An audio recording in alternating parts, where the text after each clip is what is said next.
नमस्कार। आइए आज आपको सर्दी से बचने का एक घरेलू उपाय बताता हूँ।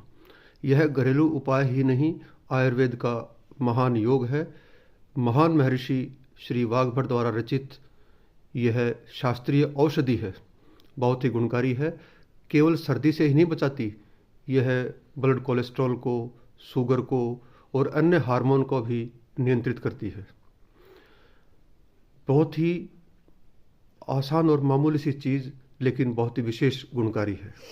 तो ये चीज़ें हैं: सौंठ, काली मिर्च, पीपल, दालचीनी, इलायची, तेज़पत्ता। इन्हें समान मात्रा में पीस कर रखें और चाय में चुटकी भर या अपनी सब्जी में चुटकी भर इसका इस्तेमाल करें और बहुत ही गुण मिलेगा। मुझे कमेंट में ज़रूर बताएं। जय हिंद।